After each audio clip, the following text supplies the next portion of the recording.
This was it. Surely it must be.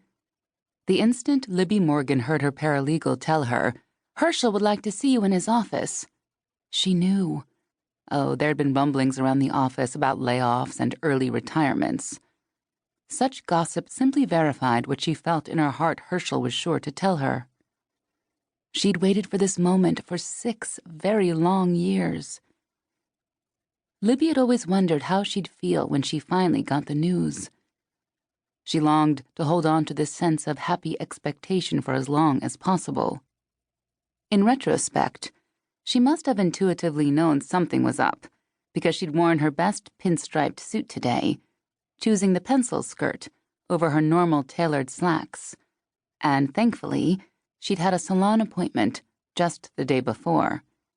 Getting her hair cut was long overdue, but seeing how good it looked now, she felt it was worth every penny of the $100 Jacques had charged her. A good cut did wonders for her appearance. She wore her dark brown hair parted in the middle in an inverted bob so that it framed her face, curling around her jawline. Jacques had mentioned more than once how fortunate she was to have such thick hair. She hadn't felt that way when he'd insisted she have her eyebrows plucked. But he'd been right. She looked good. Polished. Professional. She promised herself not to go so long between appointments again. Libby didn't see herself as any great beauty. She was far too realistic and sensible, was well aware of her physical shortcomings. At best, she was pretty, or at least Joe, her ex-husband, had told her she was. She knew she was probably no better than average.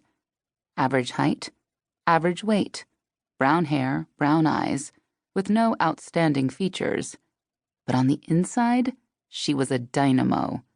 Dedicated, hardworking, goal-oriented, perfect partner material.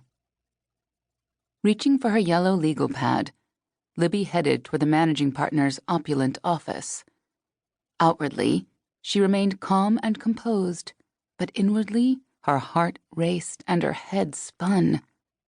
Finally, she was about to be rewarded for the hard choices and sacrifices she'd made. Libby was in her 6th year of an 8-year partnership track.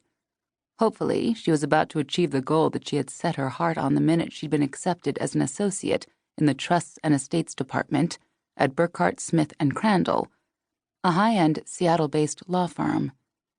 She was about to be made partner even earlier than anticipated. While she didn't want to appear overly confident, it went without saying that no one deserved it more than she did. Libby had worked harder, longer, and more effectively than any other attorney employed by the firm. Her legal expertise on the complex estate planning project for Martha Reed hadn't gone unnoticed either. Libby had provided a large number of billable hours, and the older woman had taken a liking to her. Over the past month, 2 partners had stopped by her office to compliment her work. Libby could almost feel her mother looking down on her from heaven, smiling and proud. Molly Jo Morgan had died of breast cancer when Libby was 13. Before dying, Libby's mother had taken her daughter's hand and told her to work hard and to never be afraid to go after her goals. She'd advised Libby to dream big and warned her there would be hard choices and sacrifices along the way. That last summer her mother was alive had set Libby's life course for her. Although her mother wouldn't be around to see her achievements, Libby longed to make her mother proud. Today was sure to be one of those, "Hey, Mom, look at me" moments.